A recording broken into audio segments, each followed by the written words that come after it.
Okay. Hello po, ako po si CJ. Ako po yung rhythm guitarist ng Cup of Joe. Ako po si Rafa. Ako po yung one of the vocalists ng Cup of Joe. Ako po si Selby, bassist po ng Cup of Joe. Ako po si Gian, co-vocalist din po. I'm Gap po, guitarist. I'm Sen po, keyboardist. Lakasan yung boses mo. Okay. Sino yung pinaka-frontman? Sino yung pinaka-leader ng grupo? Kaming dalawa po ni Rafa. Kayong dalawa. Pero, when it comes to decision making, sino yung parang may say, or do you guys parang meet halfway muna bago mag-make ng decisions? How is your dynamic? Parang as much as possible, we want it to be majority. Lahat po kami, we agree on that thing before we take time and energy to pursue it pa. Paano kayo na-discover? Paano ba? Bale, po kasi, nung grade 12 po kami, kasi po nag-start kami sa cover band, and then we decided po na magsulat ng song, and then ni-release namin sa Spotify for fun, para may memory lang kami na nung graduate kami ng senior high. Tapos, for some reason, nakaabot po siya sa algorithm ng Metro Manila. Tapos nakapag-chart, tapos na-discover po ng isang artist repertoire ng Viva Records, si Sir Bern Mercado. When was it? 2018 po yung, 2019 po pala. 2019. So ngayon may manager na kayo, may nag-handle na sa inyo? Or sign kayo sa Viva Records? Sign na kayo. Okay. Kailan siya nag-sign? June. So, high school circle kayo? Magkakaibigan kayo ng high school? Senior high school. Yung iba lang. Kasi hindi nyo kaibigan. Actually, parang nagkakilala po kami dahil nag-form po ng band for kailangan po ng band dahil tinawag po kami to play at yung one ng wika parang festival sa school namin. Tapos ayun, some of us know each other, parang ako po kilala ko si Gab. Tapos parang si Gab, friends po niya yung mga iba po sa amin. Tapos parang hanggang isa-isa po kaming na-pull together and saka na po nagkakilala na po kami sa isa't isa.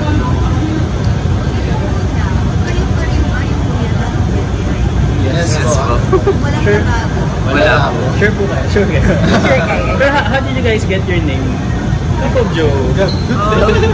Actually, yung Cup of Joe na name, biglaan lang siya eh. Kasi parang isang event namin, like malapit na mag-start yung event, need na namin ng name.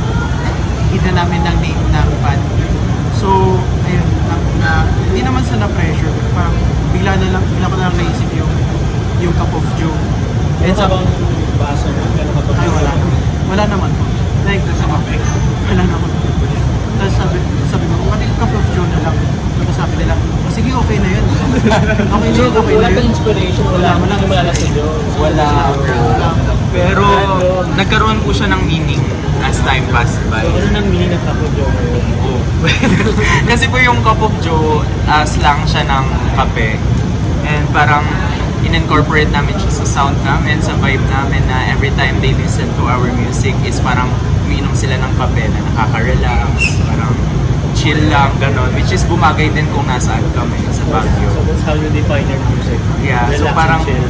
yeah, so parang naging part din siya ng branding namin kasi when you say coffee, iba't ibang timpla din siya. So every release we get to serve different blends din ng music, kaya hindi po kami talaga nagsistick sa isang sound. Siguro itong kape mo, kape lang. Black po. So, lahat kayo taga Baguio? Hindi. Sinong hindi? Okay. So, ano yung Baguio? Nag-resign lang po kami doon kasi doon kami lahat na naaral. UP sir.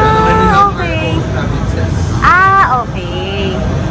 So, pero right now, mga Manila-based na kayo? Kasi we're still studying pa rin sa Baguio. Okay. Which school? Different schools. Ako, SLU. Ako po sa UP. Pascal sa University of Baguio naman po kami dalawa. Nasa SLU din po. So, paano yung ginajuggle yung ano lang? Nag-absent po kami ngayon. Nag-absent Alam po ba kami ng prof ngayon. na absent? Wala naman. Parang we make sure naman na we have time sa hackers and time din sa band. Like, time management din lang. Kung kailan, parang tinatime na lang namin kung kailan free ang lahat. Siyempre, hindi rin naman, ayaw rin naman po namin ma-compromise yung studies po namin. At siyempre, pati rin po yung band namin. So, time management lang.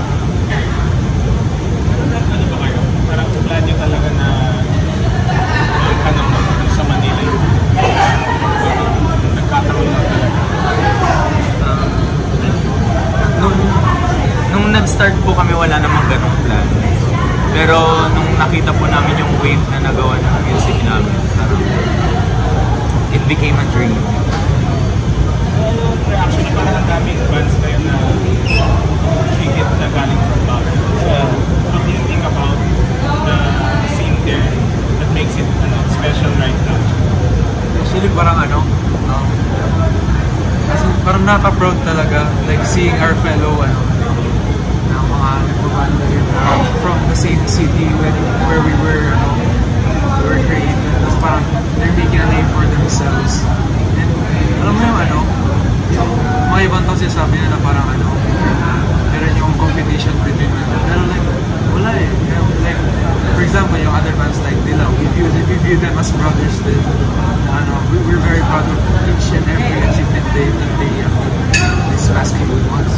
We just support each other po na sobrang sinusupport namin yung each other kasi para sa amin, we are proud na nare-represent namin yung band na as one, parang hindi kami hiwa-hiwalay doon, parang united kami lahat doon, yung mga artists kasi parang feel namin doon namin i-express yung sarili namin sa band. Ang daming mga underrated na hindi pa na-discover sa band. Tulad nung hindi namin sila i-expect na mag-boom na gano'n. Kaya sobrang proud din namin sila. Ganun din sila sa amin. Parang ganun po yung mga mga artists. May na ba kayo? May brand na kayo na gusto nyo, yun yung maging image nyo as a group? Mahina lang yan. Pero parang ito na lang. Hello. Ay, ganda. Ano po yung Parang may certain brand na ba kayo na gusto nyo i-push? Ang gusto ko ng coffee. Pwede pa po yung isang Or daw may sa kanila, sir?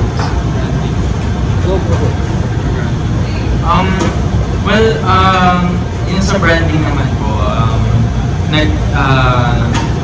late na rin namin parang tinay mag-come up ng brand. Pero nag-start siya sa pag-produce namin ng bagong music ever since 2021. Like, trinay po namin gumawa ng sound na hindi siya similar sa past releases namin, pero once na pinakinggan niya silang lahat, alam yung cup of joe siya.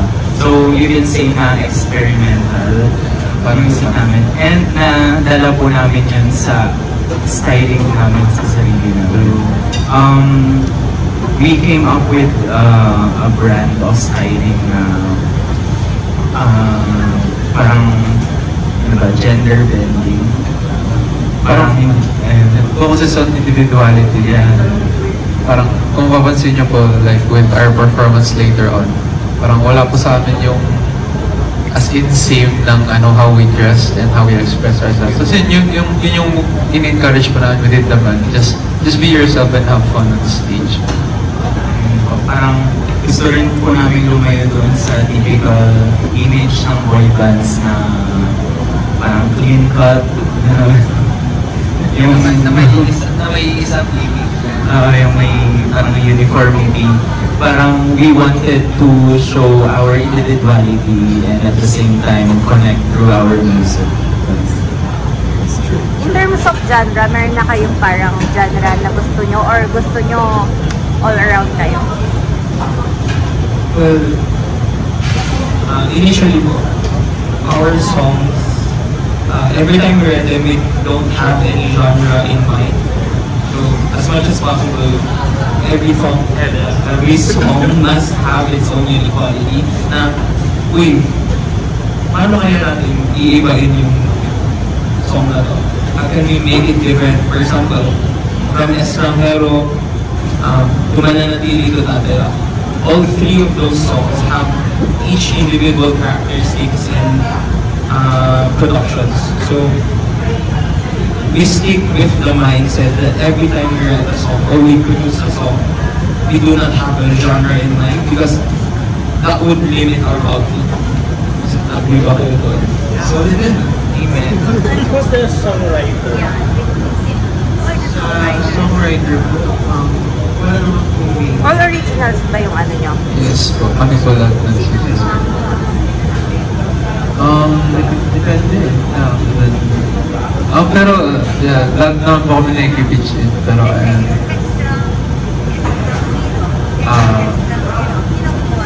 yung Estranjero kaming dalawa po ni Gian po yung si Gian at si Vixen po. Oh, so lahat kayo pala. Opo. Ano, all talented.